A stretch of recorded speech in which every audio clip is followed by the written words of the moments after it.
Hürmetli vatandaşlar, meşimizi başlayımız. Bugünkü İslam'ı kemen 19. 7. ayının 25. günü attığı Perşembe. Endeki mavzumunda iklim meseleleri sohbeti. Beycan Şangal duruşla harbiye kısımlarını götürüp çıkıp tehdit saldı. Şarkının mervayeti depatalgan Şangan göz bilen kirpik arasındaki hatar içinde kaldı.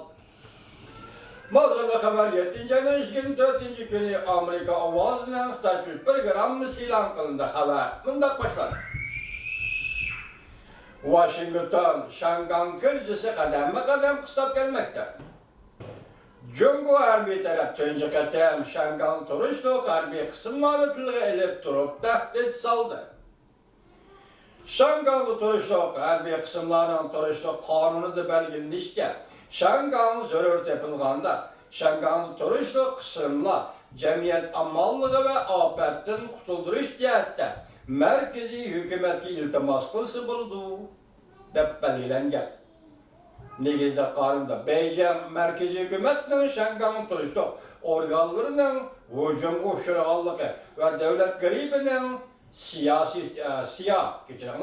devlet gribi siyasi çeçilgallığı siyah çeçilgallığıdır gazepten Şangan halkı olsa karı cemiyet azalarının namayişleri urğallığıdır peyda boğan karı cemiyet bilen sakçılar tülbürüktürdür deydiğin endişelerden umumizdir. Narazı bu.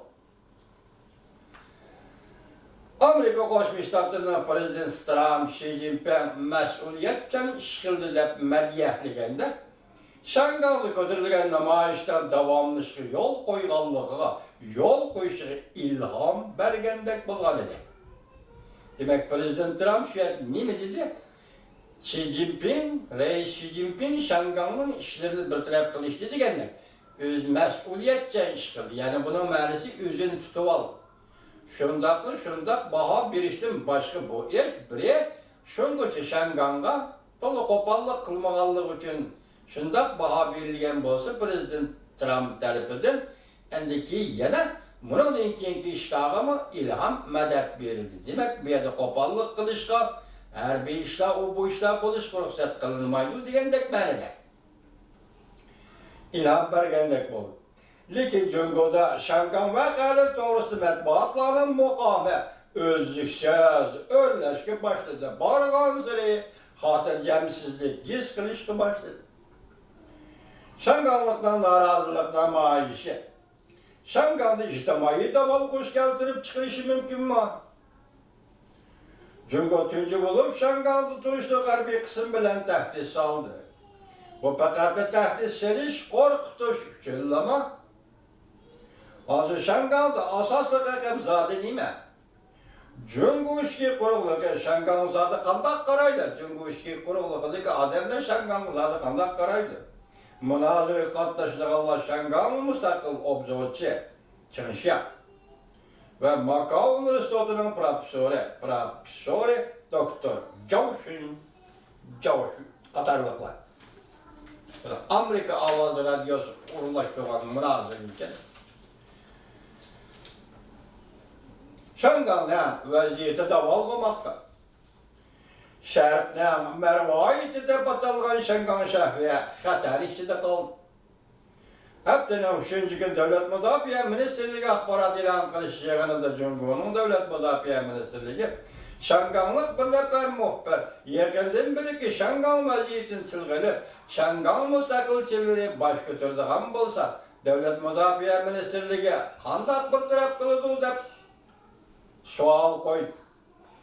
Devlet Müdafiye bayanatçısı bu şey mündafil merkezi hükümetinin opozağı xares kılış. Bir devlet işgal düzeninin tayligi geçeceği kılış mutlak yol koyulmaydı. O mındak dedi. Sen oturup koygan konkret mesele gelsek, Şangan'da turuşluk askeri kısımla kanunun 3. bab 40. maddesi enek belgelengen.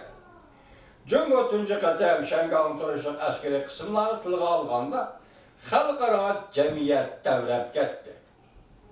Cungo Şangan memuriyeti turuşluk askeri kısımlar kanunda kandak belgelengen. Cumhur'un tunji qitim Şangan turishliq harbiy qismlar qonuni eg'izga olganligi bir xil popozi ishlatishmi yoki rostla Şangan'a qo'l solamdi. Shimshuang undaqsi. Dün Xiaoping Şangan'ın negizli qonuni planlagan yoki tuzganda harbiy qismlarni ishlatish ahvolini mo'ljallagan. Negizli qonunun 14-maddesi Şangan turishliq askeri qismlar amallıqda qo'llash va ofatdan qutulish jihatlarida zarur topilganda markaziy hukumatga iltimos qilsa bo'ladi deb belgilangan. 18-maddesi Mamlakat va Xalq vakillar qurultayi zarur topilganda Şangan'da harbiy holat e'lon qilish vaziyatni qo'ldan chiqib ketganligini jakarlagan bo'ladi deb belgilangan. Demak, qonunlar shunday belgilangan. Kimsa Xalq vakillar qurultayi Şangan'da harbiy holat e'lon qilishga huquqliga, ya'ni vaziyat qo'ldan chiqib ketdi degan vaqtda